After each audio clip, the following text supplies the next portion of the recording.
this episode, we speak to Alex Monteiro. He's the founder of High Tea Sessions, the co-founder of Liberation Group. And we talk about Doof culture, what it means to get involved in the Doof scene in Melbourne. We speak about his cultural heritage growing up as a Portuguese young person speaking English for the first time in year 2. Other stories about that. So tune in, have a listen. You won't want to miss it. All right. Welcome, Alex, to the podcast. Thanks for having me. Usually, before we dive in deep with anything, we like to just sit down and I'll guide you through a meditation. Would you be up for that? Yeah, of course. Yeah, awesome. So what I'll do is I invite you to, find a comfortable seat wherever you are. And the invitation is to close down your eyes as well and just to sink into a period of relaxation, whatever it means for your body. Letting go of any preconceived notions of what the podcast may entail, and tuning into your breath and your body. Noticing your inhales,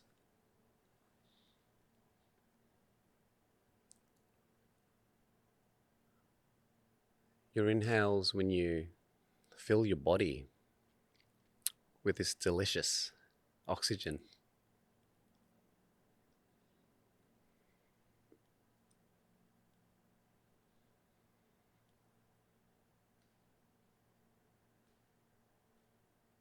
Feeling your chest and your body, your belly, rise and fall as you receive your breath.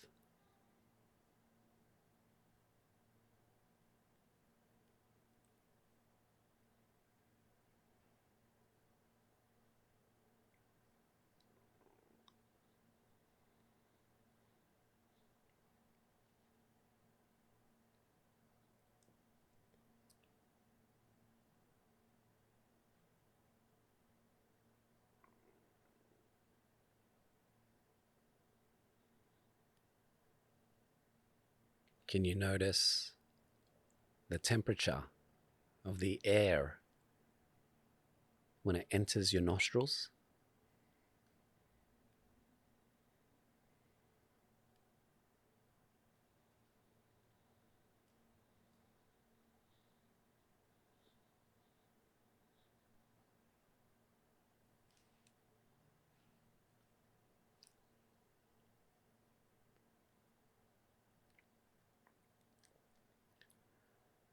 And how about when you exhale? What's the temperature of the air when it leaves your nostrils?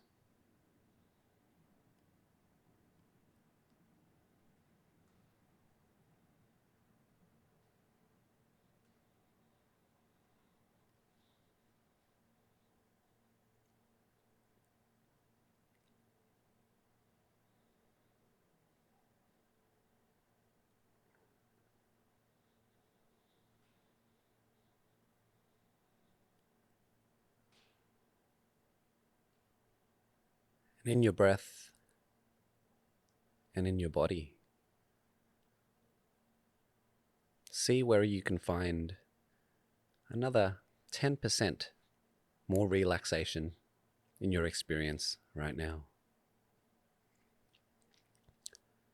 How can you ease and relax just another 10%?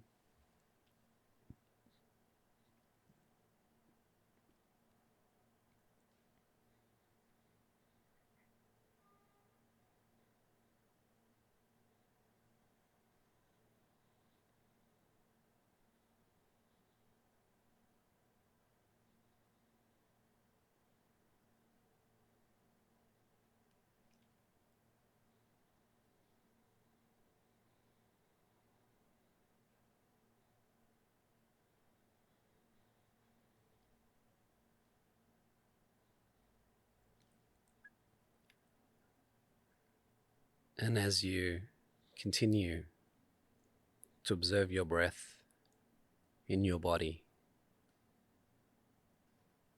notice 2 points. So one is at the top of the breath, when the breath enters your lungs and completely fills you up and nourishes you up with life force.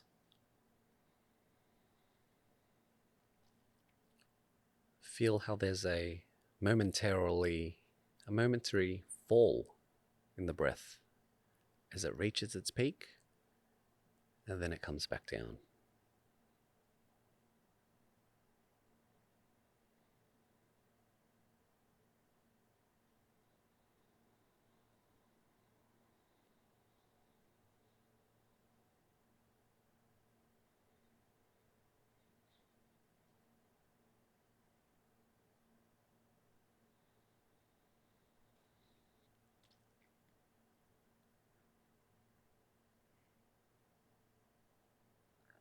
And at the bottom of the breath,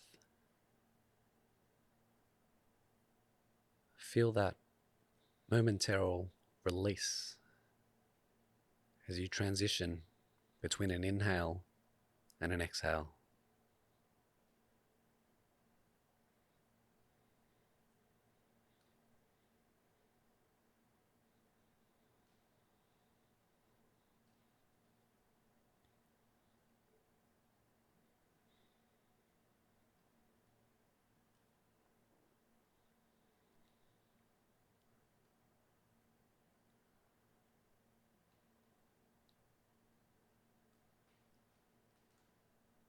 These practices are so valuable,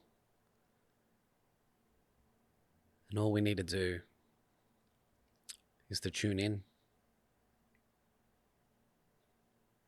to sit,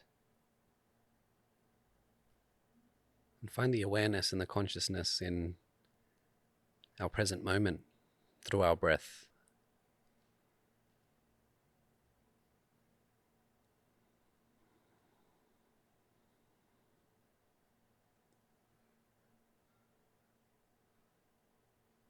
So when you're ready, just letting go of the experience that you've had right now. Maybe gently just moving your palms together and just rubbing your palms together. Just feeling into where you are right now as you join us on the podcast. Rubbing your thighs, just as a memory of where you are right now as we sit here together on this ball of earth flying through the solar system.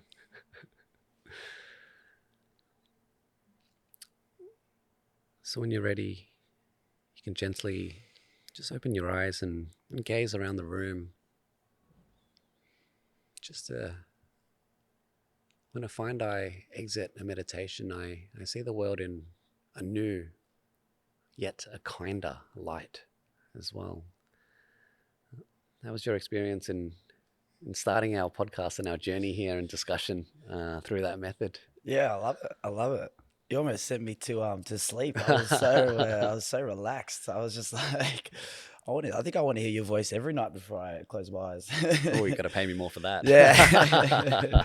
We'll bring the podcast on the road. Yeah. No, that was awesome. That's a good way to really feel into yourself and sort of settle yourself down before you start talking without thinking as much. Yeah. How does that compare to some of your other practices with breathwork? Because you told me that you've started doing that as well. Tell me about that. Yeah, I think it's very similar in the way that you sort of ask questions introspectively, but obviously you use breathwork a lot to sort of break down a lot of that voice in your head that's trying to distract you, and just focusing on the breath itself allows for just sort of, when you do breath retention, you're not breathing, you're holding in that breath after a lot of big breaths. You're in a real sense of bliss. Yeah. And it's hard to explain. I think when you're doing normal meditation, it takes a long time to get into that place where breathwork is sort of just a very fast sort of run through a wall method. And I've quite enjoyed it. I've always been intrigued on it, how there's different ways to breathe, to excite yourself, to calm yourself down. Yeah. You know, there's it's a big world out there. And it's been fun this year, really learning it. How about yourself? Have you done much breath work? Breathwork's an interesting topic for me because I've practiced yoga and meditation, and the breath work that I've traditionally practiced, we used to call it pranayama, right? The practice of connecting with the breath through yoga. And I've seen in the past few years the word breath work is very prominent now. Yes. And from what I've seen, and what I understand of it, it's like holotropic breathing where you're like, yes, doing that, right? And it's interesting because when you do that, you're right, you somewhat run into a brick wall, right? Yes. Or through a brick wall, and you can feel your lips go tingly, and your fingers and your face. Yeah. You really get that initial sensation. And people like scream and they release trauma and all those different things, right? So I find I'm fascinated in it, that it's become such a big thing, but I don't practice it myself. I generally move my body and then find just mindfulness in where I am. And observing my breath. For me, it's quite simple. I don't have to go through other tactics as well. Yeah, but I that's would love just to my extend the experience. invite if you want to come to one of the classes on a following Wednesday. Yeah, it's good. I think once you do it once, Yeah. not to say like you've done it obviously in small ways, but yeah. I guess every room and every way a teacher teaches it is very different. Yeah. And I think the teacher I'm at the moment is very it's for beginners and it's educational, so you always leave there learned something. And I think that's the most important thing when you're trying to do things that are, in a sense they're proven methods, but also if you're not fully aware of what it can do, it's so new to you. Yeah. A lot of people breathe, but a lot of people breathe so shallowly. Well, everyone breathes, right? Yeah. Yeah, but it's how people breathe, and so shallow, and they don't even use practices to help themselves calm down during the day-to-day. And people don't actually take notice. It just happens in the background. But yeah, I'd love to bring you down. Yeah. I'll take up the offer. And so, Alex, I've met you, I think the first time was at one of the Liberation parties. Out there at an illegal Doof. Yeah. Out near the West Gate. Yeah. Tell me how you got into hosting parties and doing it in the underground and just bringing people together for a good time. Yeah, I think when you grow up in the West, especially in all boys school, I think we instantly found a group that had that same interest, and that interest and that shared joy of playing music and bringing people together. And in a sense, not really caring about the rules, but creating our own rules within our party. Yeah. So yes, it was underground, but at no point was it ever dangerous, or at no point was it ever, to us, felt illegal. Yeah. For everyone else, it would have felt illegal. But I think we were so, the importance to make sure that we never left a trace. Yeah. The importance to make sure everyone there was so safe and always checked in on. I think for us, I felt like I could have thrown a doof next to a police station. I would have been the first one there, because for me, it felt like it was something that should be allowed.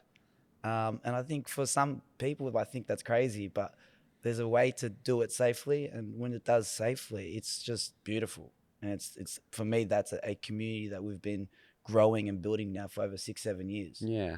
And I think people trust us with those parties that we've made. Okay. And that was your first time at a Liberation event? I think so. How'd you find that? That was a fun one. It was a fun one.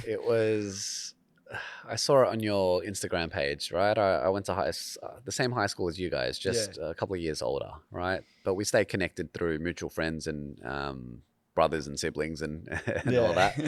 And I've admired the cool little parties that you run. And I was free that night, and you were like posting cheeky scene and location descriptions, but trying not to get too didn't want to throw the floodgates out too early. So I kept in touch, and I thought, hey, I'm free tonight, then I'd probably drive down. And so I did, and I found the secretive nature of it. It just made it cooler and funner. Right. And as I walked through, out. It was a cold day under the Westgate Bridge, Yeah. and it was really cool just to follow the music. You can see the cars all parked there. I think cops probably already know about that place, right? I think, but getting there, it was just like it's just vibrance as Yeah. you emerge and as you see the whole setup, and it was really well set up as well, and everybody really was having a good time. Yeah. Yeah, I think we take every little part of throwing a doof is so important. Yeah. So for me, you need to have that element where do I go? You just got to follow the sound. Yeah. That to me, that is a doof. If there's no point where that is happening, then you're missing bits that make that experience for people.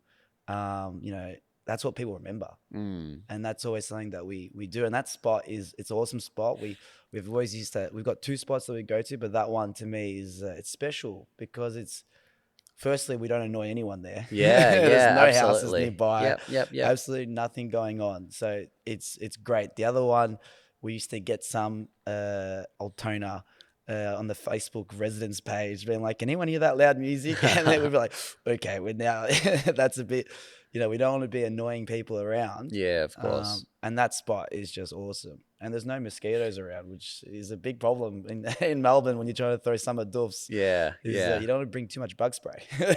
So how did it all get started? So a group of boys got together and thought, hey, it'd be a good idea to throw some parties or throw a doof. Yeah, essentially. I don't know where it started. I guess it was just we'd gone as younger guys. We went to a doof near the Bradmill, which is an old Yarraville sort of abandoned factory. And when we got there, we were probably a bit too young to be there. But once we got there, we were like, this is a beautiful culture. Like we were younger, but the people there, they came to us, they chatted to us like we were, adults. I think none of us even had our P plates at that point yet. And that culture was just, I think for all of us, touched us. And we were just like, we love to do this our way.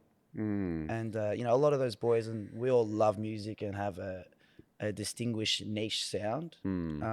But it's for the most people that everyone can find their own love within all of our different sounds. And I think we just, as soon as we could, a couple of us were like, all right, let's draw up a little doof stage, which was a little trestle table and 2 speakers that we rented from DJ Warehouse. And we're like, let's hopefully not get nothing taken away. But, we've run about 7 or 8 now. And we've had the police come down to some of them, and it's never been a problem. Because I think if you speak to everyone that's there on the night, including ourselves when we're running it, with respect, I think it always just keeps that event being positive. But as soon as you start sort of breaking down that we're all in this together, then I think it becomes jarring. But even when the police have come, they've always been, all right, just don't be too late. Oh, really? Yeah. So they've given you grace. Yeah, they've given us grace. Because we'll meet them there, and I'll be like, look, there's no point you coming there. Unless you want to shut it down, like it's 200 people, there's 2 of you. You know what I mean? You don't have that same power. I've come to your car to have a chat with you, and we can action power. Whatever you want to do, we can have a chat about it civilly. Yeah. You know what I mean? Yeah. And we always tell them it's a birthday party. Firstly, that's number one rule. It's always a birthday party, but no one's birthday. But you have to say something because of course you have to try to give a little cherry on top for them. But no, I think they're very respectable. They understand that. I give them my ID and I say, come back the next day. Yeah. If you see a bottle cap, send me the bill. Yeah. I still haven't got a bill yet. So, we always go back and do a vigorous clean. Yeah. That's important to us, like I said before. No, that's incredible. It's really incredible. But tell me more about that Bradmill party. Yeah. When you were underage, you were young, very impressionable, obviously. Very. But tell me about the scene as you walked in, as you followed the music with your ears. Tell me about that experience. How old were you? I want to say 16 or 17. I Definitely around then. And we were someone's birthday, and we had obviously our mutual friends that we have. One of our older friends' brother was like, there's a doof there. First thing I said was, what's a doof? I didn't even know what a doof was. It's a new word that just came into my vocab. And then we followed the music after we probably walked about 15, 20 minutes. And as soon as you walked in, it was just like your mind was blown. You're like, this is not a club. This is the underground scene in its entirety. And then Firstly, you're just scared when you're that young. Being there, I just remember being so stimulating that I was like, "What is going? I can't figure anything out right now." And then as you sort of go in, you just first thing you start doing is just talking to everyone. Like, what's going on here? Well, what is actually going on here? And then you meet the organizers. Which I met them pretty quickly because they obviously would have said, like, if we were running a Doof and we saw 16, 17-year-olds walk in, we'd what probably, are you doing here? Like, well, it's past your bedtime. And then, they sort of spoke to us and they gave me the rundown like I do now to people that come to my Doof. You know what I mean? You know, this is the space, this is the crew, this is safe. If anything's wrong, come to us. We're here. We got everything that we need to help you. And I think that was the impressionable part that will never leave me. I was like, yes, it's underground, but this is as safe as a club. If everyone buys into that, you know what I mean? You don't have to buy drinks from a bar just for it to have this legitimate feel about a music space. You bring an esky of drinks. Everyone's laughing. You don't have to profit off everything. Everything there was for free. And that's what sort of blew my head away. And we've run so many Doofs and we've never done a charity. We've never done a hat for money. It's always been come as you are, bring your drinks, but please try to take them home with you. But then, after that, it's just about respect. And I think, I'll never forget the Bradmill Doof. And now that they've knocked it down and they've building apartments on it, it's always, as I drive past, I'm always going to be like, that was my first Doof ever. And so that was probably almost like 15 years ago. Right, for you, you're almost 30. I'm 27 now. So almost, maybe 10, 15 years ago. Okay, 10, 15 years ago. Tell me about the music that was playing at that point at the Bradmill. I couldn't even. I think it was definitely new club music that I'd ever heard. We hadn't even gone clubbing yet, so let alone Doof was the first electronic music I was listening to, and I just remember just moving instantly. And then we had a friend who was almost had a song stuck in his head the whole way as we were walking home. So it was very impressionable, but it was definitely techno. But not fast at all. It was very groovy stuff. But I do remember that they had a how next to the Bradmill they have that sort of, you sort of climb up the stairs and you got the lookout. And we'd climb that lookout. And that was when I was realized that it's an underground scene, because like it was with complete strangers, and I was like, I've never been exposed to this, let alone being too young here. Seeing that sort of the moon come up on that Bradmill and then looking into it, I was like, every car on the road here, I can just see the lights going crazy on the Bradmill. How is this even legal? And they're like, oh, this runs until the cops come. And I was like, nice. We're on a clock here. All right, let's go enjoy this. What are we doing here? Let's go and dance. So that's cool. So the moon aspect of it as well. I see the moon in the Liberation logo as well. Was it inspired from the back of that? Or tell me about Liberation and your ethos, your philosophy, and the way that you want to host parties. Yeah, I think Liberation is, the name is it gives it away. We want people to come and liberate themselves in a way, I mean, it's always got to be an open space, and you just come as you are and enjoy what you want to enjoy. And I think we do that because we strongly believe that when we go to our own dance events, that in a sense we liberate ourselves, and we always come away from that, any Doof experience, we always come away different than when we got there. We're all more connected together, and then as individuals, you talk to your friends throughout that experience, and we all help each other out. And I feel like you always have more. It's almost like when you come back from a holiday, and you all of a sudden you got more ambition. You're driven, and you got a direction. And I think our group has done that with Doofs, believe it or not. So it's liberation for us is important, because when we run those events, it gives a chance for our community to come together. I don't think our events are that groundbreaking that people leave having new ambitions, but I definitely believe that our ambition is to get people there and leave impressionable events. And I think that we've definitely achieved that. Our second birthday is coming up, and this next summer is looking fun. Okay, I'm excited for that. But there's another spin-off brand that you've created. Yes. Newly. High Tea Sessions. Yes, High Tea Sessions. Yeah, it's for me, that's another, just a labor of pure passion. It's High Tea Sessions. For me, the favorite time of a Doof is always during the day. So when you're at a Yep. music festival and it's daytime, you can talk to everyone and anyone. Everyone's welcoming. The Yeah. sun's up. You're getting that. The music's a lot more welcoming and it's sort of jazzy. It's house. It's not as grungy. Yep. That tends to be my favorite time of the Doof, and I guess I wanted a brand that represents that.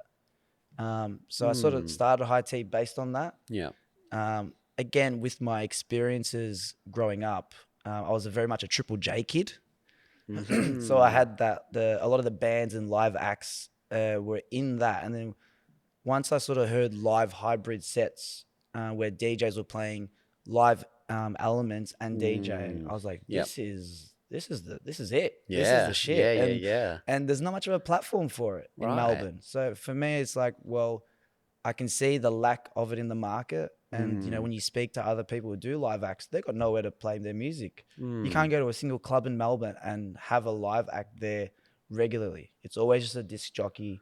Yeah. And it's not to take away from their craft, but I think it's you know, when someone's playing a guitar, an instrument and DJing, you know what I mean? There's a for me, you sort of watch and you're like, that's beautiful. There's a further, deeper passion where they've learned the instrument and they're incorporating into the act.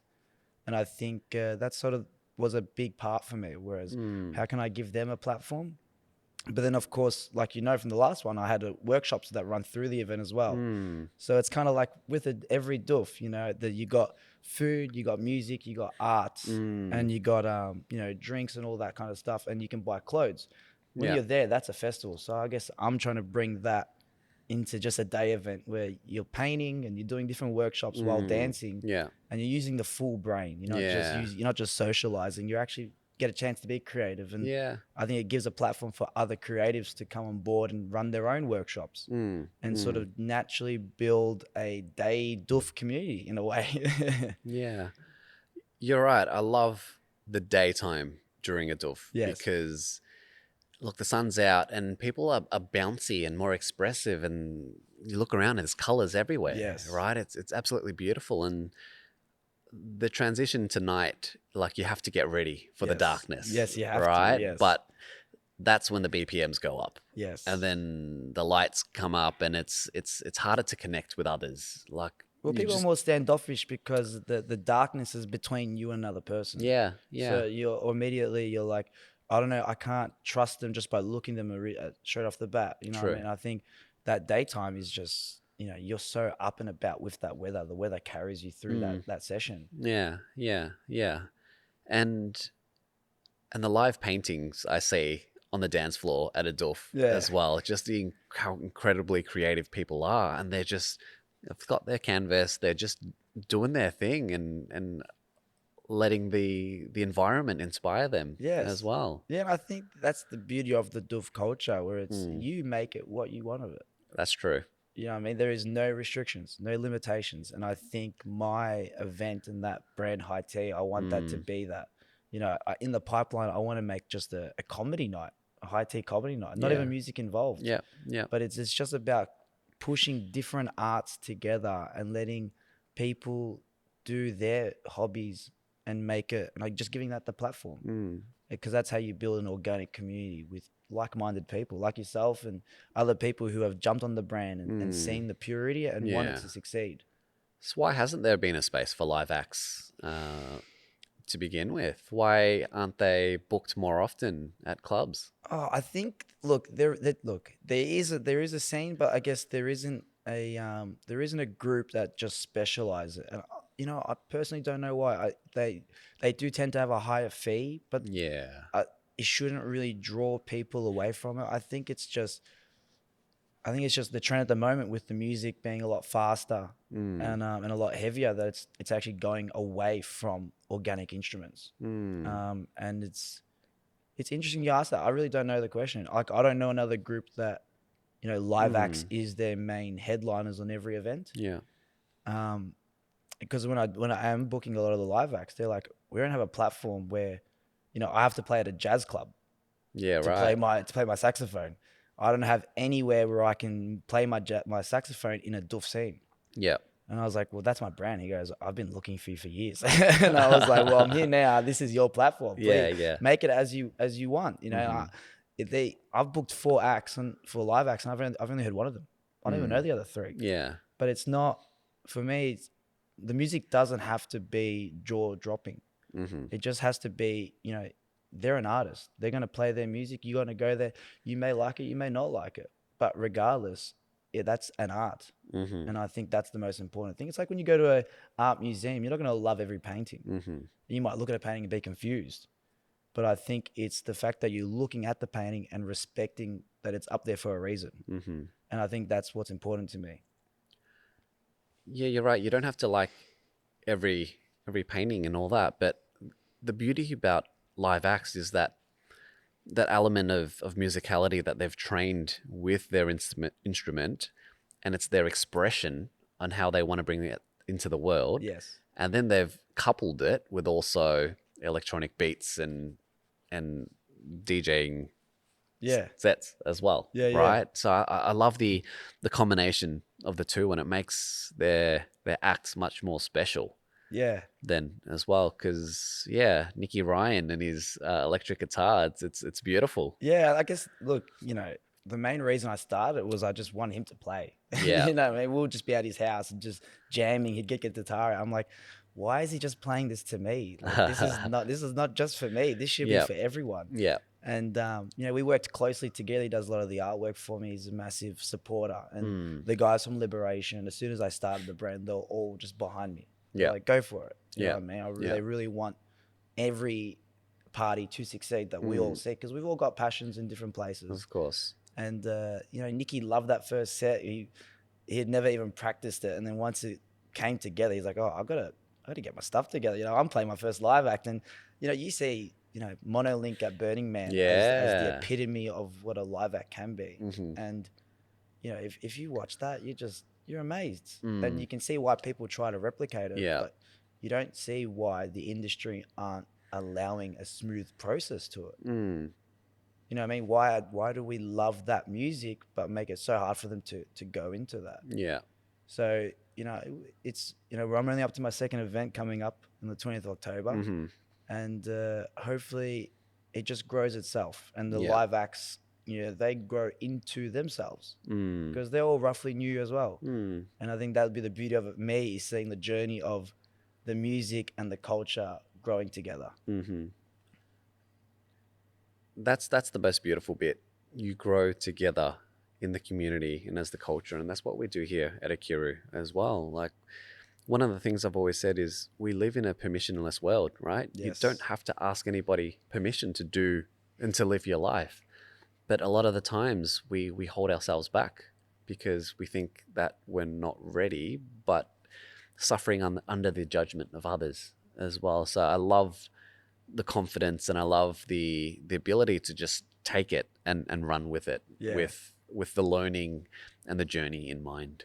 Well, I guess I put a lot of perceived pressure on my friends, because I always go like, this only goes as far as you guys want it to go. You know? And I say that to everyone that comes in. I'm like, thanks for coming. Please come to the next one. Bring a friend. Yeah. Because, Instagram can only do so much. Yeah. And, you can master everything behind the event and even during the event, but especially it's only driven within. Yeah. And I believe there's a platform for it. And I can't wait to see how it grows. And there's no success. There's no margin of success. Yeah. It could stay at this size forever. I'd still be happy. Growing isn't success for me. It's just seeing it at least evolve and move. That's what's important to me. Yeah. So it's that daytime energy of a Doof that you want to bring. Yes. And then just leaving it there at a day party in Melbourne, and then getting people to come and bring their energy, and something will come and blossom from that shared energy, isn't it? Yeah, I believe, like, when the artist asks me, "Oh, what's the brief? What music do you want me to play?" Yeah. And, we've done many briefs for Liberation. We've always said, this is the kind of style, this is the BPM range. And you sort of say things that you want to tailor the music to. And I've said to every artist, imagine you're at a Doof during the day. And that's all I say. And they go, okay, this is going to be fun. I give them creative license. As if you go to any Strawberry Fields or any other Doof during the day, you really don't know what's going to get played, but you're going to dance. Yes, of course. It's sunny and you want to dance. And I think I'm giving that creative freedom to the artists. And I think, it's in their hands as much as my hands. Yeah. So, I think that that to me is what I'm excited to. I'm excited to go to a day doof in Melbourne, just at a local bar. That's essentially where it's at now. Yeah, So. yeah. But with Liberation, I see all you guys, you all have your own interests and journeys, as you mentioned, right? Yeah. But it's like a boy band. You have your own solo careers as Yeah. well, all right? Like, tell me about what's your stage name and the brand of music that you play yourself? Yeah. Oh, thanks for asking. Nah, my stage name is Juitsu, which is a Portuguese name. Uh-huh. I was last to the DJing out of all the boys. Yeah. I was always one that said that I love being on the other side of the deck so much that I don't want to complicate it. But then it got to the point where I was like, all right, we're throwing enough parties. I might as well start learning. Yeah. I'm just being lazy. Yeah. And Jiu-Jitsu pretty much just means, like, my mum used to say it to me every time before I'd leave the house. She'd say Jiu-Jitsu, which just means don't do anything stupid. You know, be smart. You know, have some wisdom about you. Yeah. And I was like, what perfect name for a DJ. Then the complete opposite of what I'd do. Every time she would tell me to be smart, I'd probably be leading to doing something completely stupid. Yeah. So it was perfect. And I like to play.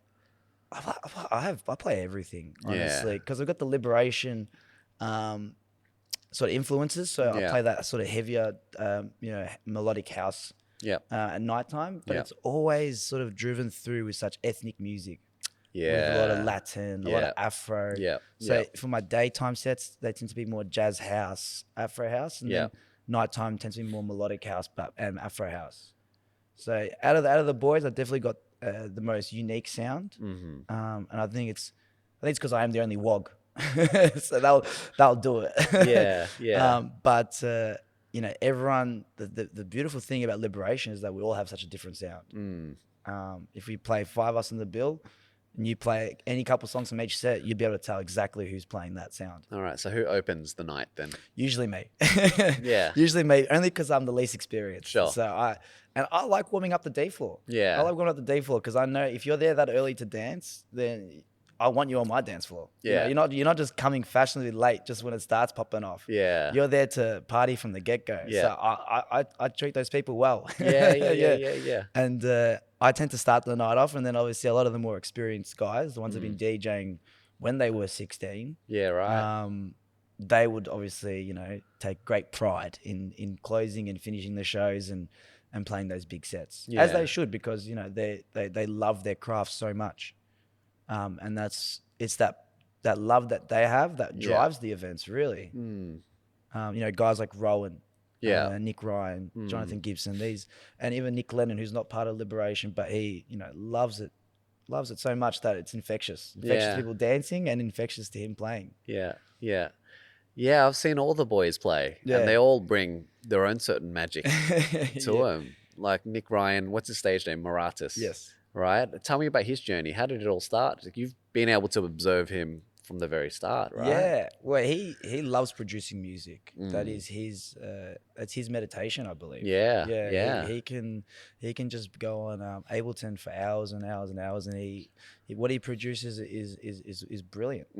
And he's created all different types of music. When he started, it was a lot heavier. Yeah. A lot heavier. So much different to his sound now. If I showed you a track from maybe when he was 16, 17, you wouldn't even know it's Maratis. Yeah. Considering the bulk of music that he's released to the public. Yeah. And now he obviously does a lot more down-tempo, progressive, melodic. Yeah. Sort of dips within that. Yeah. And with the guitar as well. So he's been when we had a Strawberry Fields, there was an artist called Just Emma, and they were a duo, and they pretty much just posted online, like, is there any couch for us to stay at? They just sort of were couch riding, and Nick's like, come down to my house, I'll sleep with Johnny, and they had these two international acts just sort of sleeping in his bungalow, and during that week, I think that just rubbed off so much on him, and they've given him the platform to release on their label. Yeah. And that's sort of really, energized him in his music journey. And I think that's the beauty of the scene, is that bigger artists can help smaller artists sort of break through, or at least find their own path. Look, what I really love about Liberation is it hits close to home, right? Yeah. I went to school with you guys, but also just a couple of young guys producing some beautiful melodic sounds from Western suburbs, right? Like, you don't hear that every day, that's for sure. And tell me about Rowan. I see him, and he's mustache is majestic. Yeah. Mr. Brand, we like to call him. Mr. Brand. Yeah. He's awesome. He out of everyone in Liberation, he's all chips in. Yeah. You know, he's the driving force, and you really can't deny his love for music and his love for dancing and his love for making people move. Yeah. And I believe he's found his purpose. Truly have. Yeah. And yeah, he's been hitting the club scene for a long time. He plays at nice events from crews that really care about music. Yeah. And the credit to him is that the groups that are getting him to play, you know, they're a lot older. Yeah. There are a lot of older crews that have been in the industry for a long time, and they can really tell when an artist has it. And you know, when they're booking him, it's confidence of his ability. Absolutely. And he's playing at a Doof coming up into Stellar Groove as well. Yeah. And I think it's a turning point for him. It's the first big Doof that he's going to play at, but it won't be the last one. I'll tell you now. Yeah, And for sure. like, you know, he was with me when we went to the Bradmill Doof. Yeah. And now it's going to be amazing when I'm behind stage with him playing at, you know, bigger Doofs as the years go by, to see that full circle. When we walked in when we were 16, but now we have a chance to, you know, make our own little change within the scene. Not to be major because the scene is so massive, it's evolving constantly, but at least give our take to it. That's all we ask for. And what's that change that you want to leave on the scene? Oh, it's a big question. It's a big question. Look, I've always had some crazy dream to run my own Doof. Yeah. I don't know why. I know they don't make money. Walk me through it. What's the vision? It's the pure passion. I've always wanted to create. I think I love hosting first and foremost. As a WOG, you know, if you come to my house for lunch, you know, you'll be leaving full and with the take-home food. You know? So I think hosting for me is a joy, and I think hosting a Doof is like the ultimate dinner party. You know what I mean? So I think that's where the love comes from. But then I've also got a vision of how it should be. Yeah. It should be a playground for adults. You know what I mean? There should be so many different parts of the game there that you're constantly safely stimulated, where there's art that's interactive, where it be, you know, you create the space for people to create their own art. And I think one day, hopefully I can throw a Doof, or at least one that size that ticks that itch that I have. Yeah. And Liberation as a group, we've always said that when we started, it was one of the things we wrote on the whiteboard, a Liberation Doof. Yeah. Where it's a 3-day camping festival where our community trusts us. Yeah. That when you go there, you're not going to need anything. You know, just bring yourself, bring great intentions. Yeah. And that weekend will be lived forever, you know, internally. Yeah. And you know, we've only been there for 2 years, and I don't know how far that is. Yeah. But hopefully not too far, because, you know, we're at that place now where the community trusts us. So it's more just about, you know, getting all our ambitions in the right place. Yeah. And so we forgot one member as we're rattling through the Backstreet Boys, right? Backstreet Boys. But what's his name? Gib Funk Daddy. Is that what you guys are called? Yeah, Johnny Gibbs. Yeah, he plays under a couple of aliases. Yeah, right. He plays for Gib Daddy Funk for High Tea. Yeah, that's sort of his chance to put on the sparkly clothes and really rock the dance floor. He dances the most at his own sets. I love it.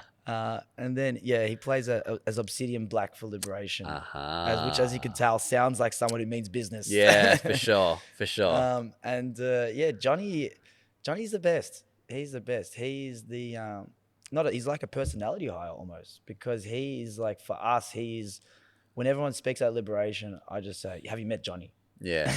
You have to meet this guy. Yeah. Because he will make you love the brand, because he is our brand. And he's so important to the way that we move forward. And he's the only person that thinks, should we actually need to buy that? You know, he's got that accountant brain.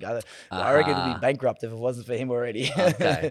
He makes us second guess everything we buy, which is important. Absolutely. Which is important. He's a financial controller. Yeah, if it was up to me and Rowan, I think we would have had to buy it back in a couple of times. We would have bought decorations that we didn't need, fog machines that we only use once, different stuff. But Johnny, and his music is, he has the biggest range I've ever seen. Sure. Yeah. Every type of genre he can play.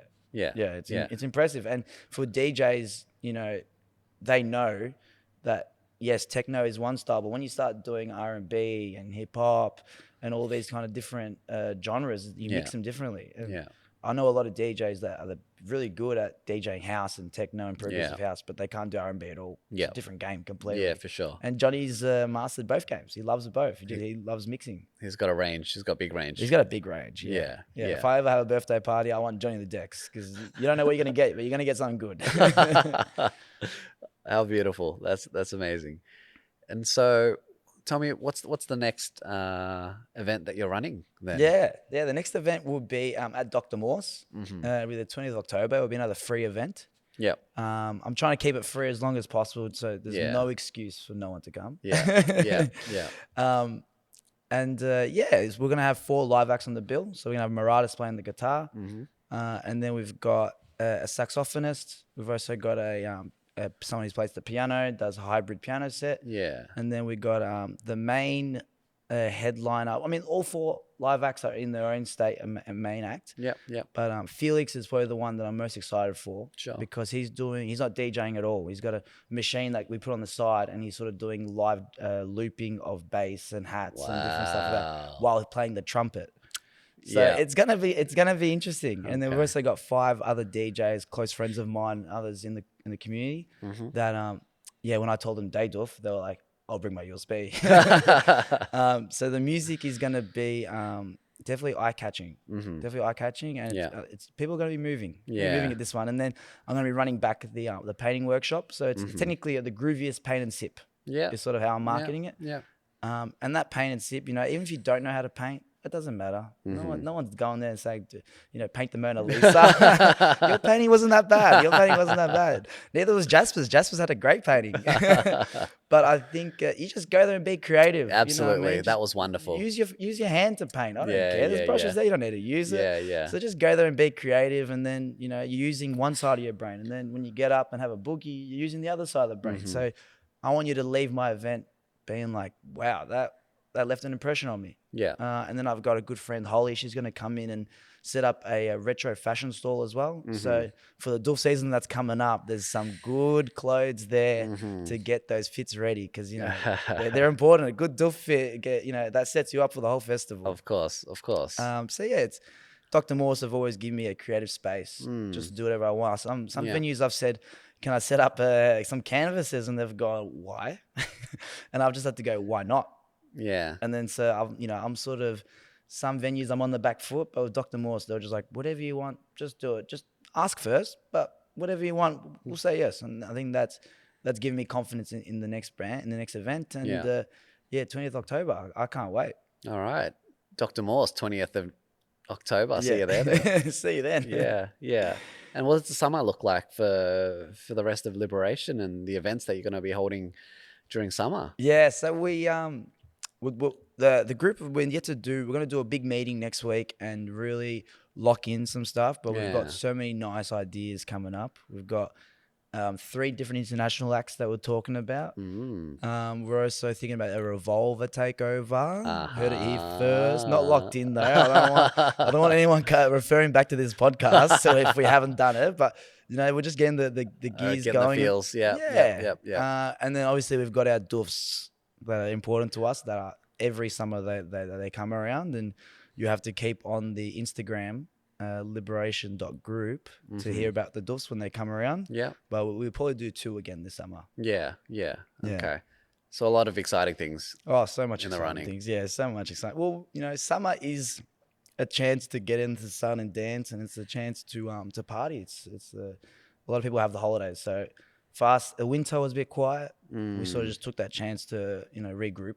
I think we went a bit too hard as well. We did a lot of back-to-back events. We didn't have a lot of bid turnover between not doing an event. So we're always sort of in a live event, whether it be the promotional schedule or whatever it was. So that time off was awesome, but we are super excited to get summer going. Yeah, you feel it in the air, right? There's still a transition as we go into summer, but I'm excited for it. I'm excited for it for sure. Yeah. I'm excited to get you on the dance floor. Done. Is there anything else you'd like to add while we're still here? Any stories you'd like to share? I could share one of the stories of us packing up the Doofs. Yeah, please. Yeah. It's the hardest thing ever to do is when when it's 5 o'clock in the morning and the crowd does not want to stop, and you've still got a healthy 40 people. Yeah, right. 40 people at 5 a.m. is a healthy number. Absolutely. You know what I mean? You're doing something right. Yeah, and and we've always said, we got to sleep. We got to get the show on the road, and the pack up takes about 2 hours easy. Like the fairy lights is the best and worst thing to ever be invented, because it's immediately tangled as soon as you take them off the trees. I don't understand how that works. Yeah. But yeah, some of those stories, like those are even out of all the doofs, somehow the pack up is the one thing I remember the most, because it feels like you're at war. It is like you've never been challenged so much. you got like 30 people and you're trying to bark instructions nicely. Yeah. And there's little things within that. And then after you finish pack up, everything's in the cars. You're about to call the Ubers to get out of there. And then you just see everyone there, the core group that have created it from talking about it, from packing it up, bringing it up, all that. And then it's just always a group hug. Yeah. And we always just say, we did it again. What are we doing? Why did we do this? And then we're like, we're doing it again. You know what I mean? Yeah. So that, those hugs, they're the best thing. Yeah. And it's a chance within us to, to show gratitude for what we want to do and following that passion. Mm-hmm. But my goal is just to have more people at the end to hug. Yeah. More people that want to buy into that, because it's not a private club. No, you know what I mean? They're public events, as you know. Yeah. There's no green room to hide behind. No, right? There's no, get the green room away. Who needs a green room? Yeah. Go to the front of the dance floor. That's where it's at. Yeah. How wonderful. And so, look, I want to circle back on a couple of stories then about your upbringing. A few times you were like, I'm the only wog in the group. But tell me about your experiences growing up in a Portuguese family then.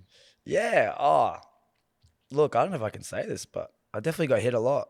Yeah. I mean, I was a cheeky kid, and they didn't hold back, but it was not in a bad way. But it was definitely like being European. Like I only knew how to speak Portuguese until about grade 2. Like I was in prep and 1. I was on the back foot. I had no idea what the months were. Like the teacher would bring the call out the months, and I'd be saying them in Portuguese. I'd be like, "I got the months." Yeah, like the months of the year. Oh, the months. Sorry. See, English is my second language. I'm already mumbling as we speak. Yeah. And I think I'm so thankful and grateful for how I was brought up, and that Portuguese culture for me is so strong. Like I told you before, my parents were on the committee. My dad was a treasurer for as long as I can remember. My mum has always been in the kitchen cooking and cleaning and helping, and seeing their free labor for building and upholding that community This me is the was Portuguese community. In Melbourne. Yeah, not Liberation, but the Portuguese community. That to me just shows that there's no limitations on what you can create. And they obviously came from Australia. They came from Portugal to here, and the community isn't there for you. It's not already been established. You've actually got to be the first ones to start it, to keep it going, and make sure it grows. Yeah. And I think I grew up with so many young Portuguese kids, and that was the only time we sort of saw each other. Yeah. It was at the Portuguese club every Friday. If you didn't go, you didn't see anyone from your culture. When you went back to school, you're not the only Portuguese. There's no other Portuguese. I was Ronaldo everywhere I went. What I mean? There was no one else that was close to Portuguese. Yeah. And it just goes to show how small the community is within Melbourne. Yeah. But it goes to show, like I said, that, my parents were super important in creating that community. And even now, they still go every Friday. For 30 years, every Friday they go there. They go and see their friends. That is their friends. Yeah. They don't have any Australian friends in a sense because they didn't go to school here. So the only people they know are Portuguese. Yeah. And it's so interesting for me. I can't relate. You know what I mean? Like, I'm the only wog in my group for Liberation. You know what I mean? So that already tells you everything. I'm so used to multiculturalism here. Yeah, of course. For me, it's normal, but for my parents, that's not normal at all. They've never really tried Asian food. Even after all the years of being here and being such good Asian food here, they still like, I'll stick to my Nando's. I'll stick to the peri peri chicken. They stick to what they know. And, it's so interesting seeing them, melt into Australia their way. Mm-hmm. And I've got an interesting question for you, but I'll Please. ask the question I asked my parents. I said, when you think to yourself, what language do you think in? Because that's like the subconscious, but that's also the link between subconscious and the nationality and the origin. Yeah. And when they told me that they think in Portuguese to themselves, that blew my head away. Yeah. Because I would have thought for sure they'd think in English. Yeah. Being here for 30 years, and they speak English the most. They speak Portuguese to themselves and to me. Yeah. But they obviously work 9 to 5 outside in Australia. So it's only they speak English for so much. I thought it would be. What do you think about that question? Do you know what your parents would have thought? Would have said? My parents are very similar to yours. Yeah. Right. They have been here for 40 years now. Yeah. They think and dream in Vietnamese, for sure. Yeah. Right. Their whole community, their friends, they're one of 9 each as well. So big families, and your siblings become your friends. Yes. Right. That's how you keep the families together. But yeah, Vietnamese all the way, and they can interact and speak English well and all those things. But that comfort, like you've grown up for the formative years of your life in a culture, right? It's hard to abandon that as well.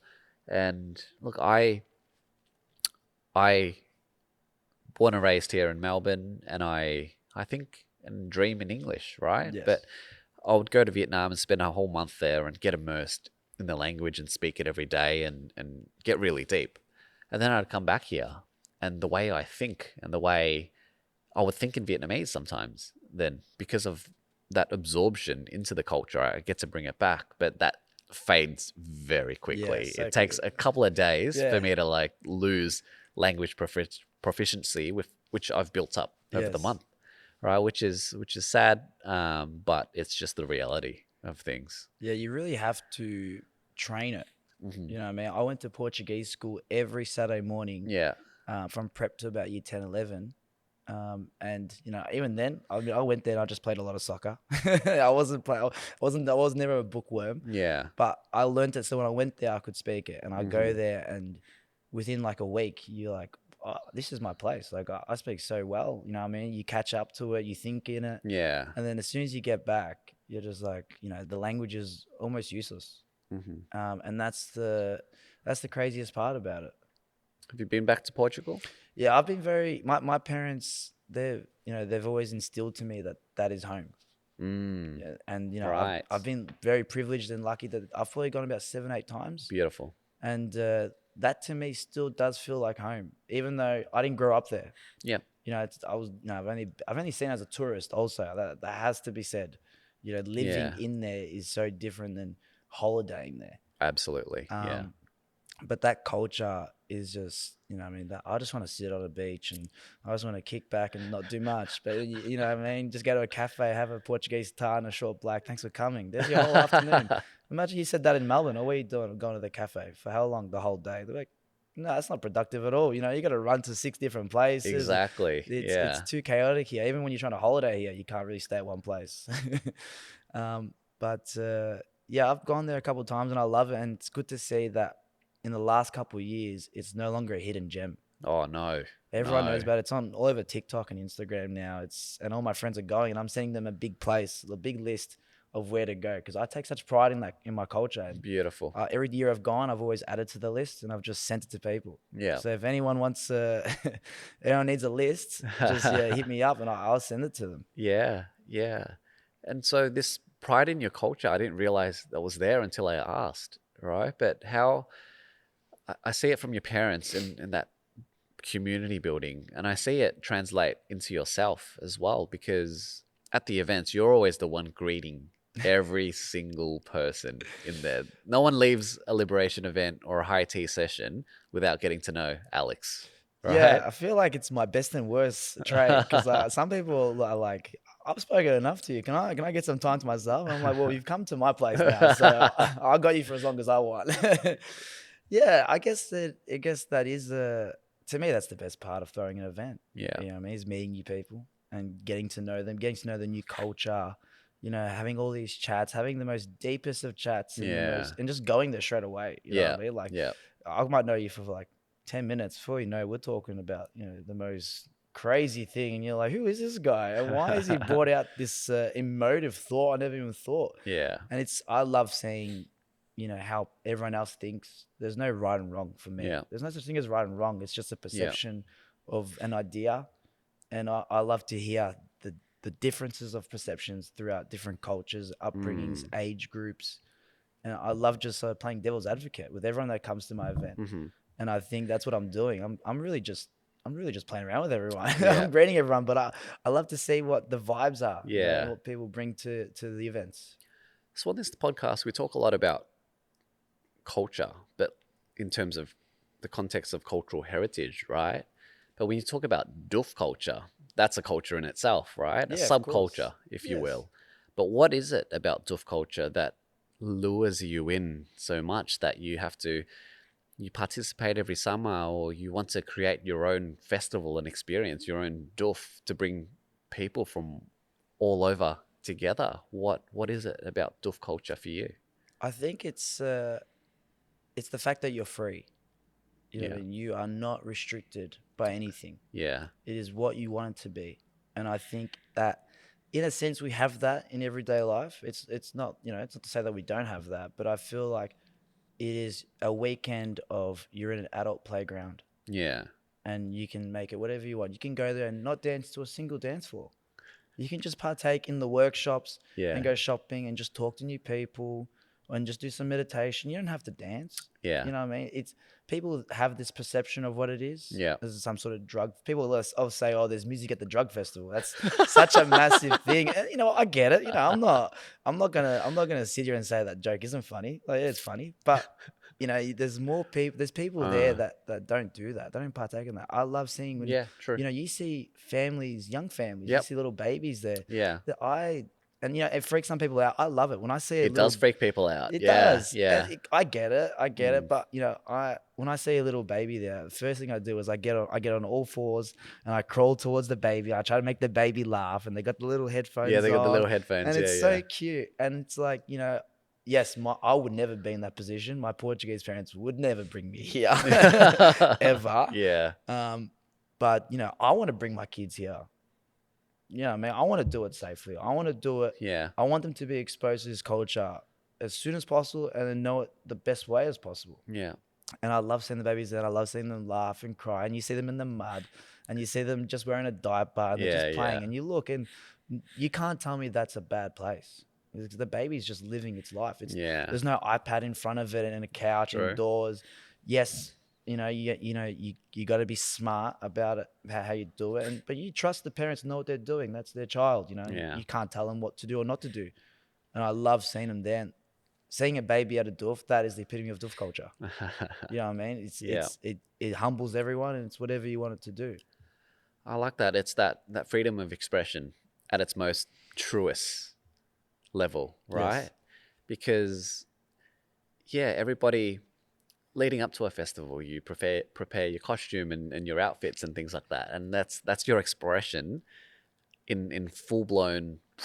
This is it, because there is little judgment out there at a Doof, right? There's less judgment, right? But I see people there, and I see a lot of people who go to a lot of Doofs may struggle to fit into mainstream society as well. But I love how welcoming it is out there, and I encourage everybody to check it out in your own way. Right? Yeah, and that's always the thing. You know, I've got so many friends that haven't gone to a Doof, and I've always said you got to go to one. Just come to one. You know, I know you don't want a lot of camping. That's fine. You can do glamping. You know what I mean? There's ways around it, and I do agree. It's not for everyone. It's not for everyone, no. But I do believe that you should try everything once, and that's something that you should try once. And then if you don't like after the first day, drive home. That's fine, you know. But at least it's an experience, isn't it? You know what I mean? And have you been to many Doofs? What's your experience with the festival scene? A handful. My first Doof ever was Earthcore. It was one of the last few. It was a group of mates. We all went together. It was eye opening. Just I love psytrance, right? That's probably one of the genres that I've continued to listen to. I started listening to more like traditional trance, a bit of hardstyle, and then a bit more, not much housey, but yeah, psytrance seems to be the thing that keeps me going for Yeah. some reason. Uh, yeah, Earthcore, been to a Rainbow Serpent. I've flown up to Brizzy and I've gone to, what is it? Earth Frequency. I've been to this one. It's 4 hours north of Cairns. Can't remember what it's called, but it was a lot of fun. Run by these Israeli guys. There you go. So it was, this site had a river surrounding it, Yes. and then there was a waterfall that was a 30-minute hike away, and that you would hike up the hill, and people would do it barefoot as Yeah. well. People have trained their foot. Yeah, it was really gnarly. But the name, oh, I'm sad that the name escapes me, because it was a very beautiful and freeing place, right? Yes. So around the river, you just swim nude.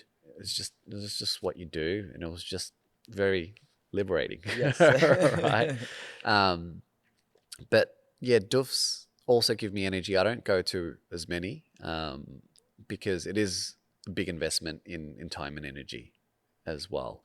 And you have to have a good crew with you. It's not as fun when you're growing like In a smaller group. in a smaller group, right? Because if you have a big camp, if you've got like 20 people or something like that, you've just got people chipping in, and you make like a castle or like this complete grounds where you all like hang out, and Yes.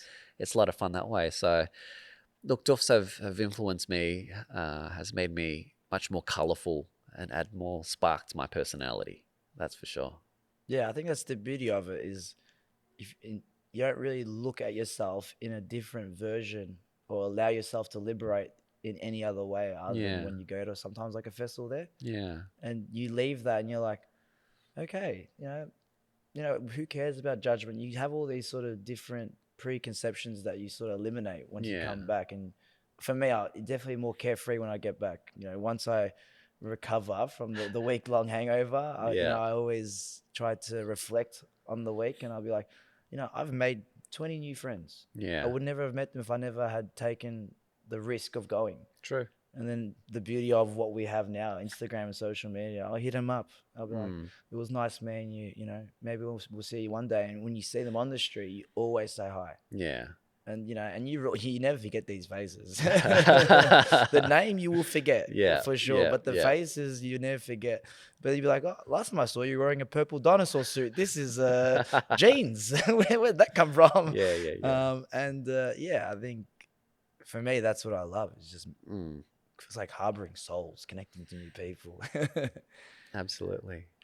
So how we normally end our podcast is that we ask our 3 questions. Ooh. Right? Our first one is, what are you grateful for? I'm grateful for the people around me, Mm. and definitely the people around me. It's the base that I have to work from, and the friends I have, the family I have. It gives me confidence to do anything, and it's because I know they have my back, but also because I have their back. Yeah. And it's such a love within my inner community, and that is, you saw how quick I was to answer that question. It's I take great pride in the love I Yeah. have for them, and they reciprocate. And so what have you realized? In terms of everything, Anything? What have you realized? I've realized that if you give people the chance to grow and make something of it, you give people the space to be curious, they'll run with that. Yeah. And you'll light fires within people. And I guess that's sort of what high tea is for me, is give people an inner torch and let them run with it. So I've realized that, the power of curiosity it's amazing. Beautiful. And the last question is, what is a question that you ask yourself? That's a good one. A question that I ask myself is, am I doing it right? Yeah, am I doing it right? It's always good to, have these goals, and my sister's always instilled to me to have 2-year, 3-year, 5-year, 10-year goals, and it's very regimented. And I do follow that almost to a very slither of her ambition. But for me, it's am I doing it right? Are the practices in between each goal important, and are they working? Yeah. And where can people find you? What are your handles on social media? Well, definitely at High Tea Sessions, at liberation.group, and at Alex DS Montero. How do you spell your name? My name, Monteiro. Alex, what a beautiful session to sit down and dive into your story. Thank you for having me. With Liberation, with High Tea Sessions. I'll definitely be there for the next one as well. Wait to have it. You're going to be serving tea at the workshop. I'll make some masala chai. Perfect. I have to, it's a reminder. I have to go to the Indian store and get my new tea, get some nice fresh spices as well. And let's cook something up. Yeah, let's do it. Thanks for having me again. So that's what I thank the listeners for tuning in and listening to Alex's story. So if you're up for it, see you on the 20th of October for High Tea Sessions. We'll see you all there. Peace. Awesome.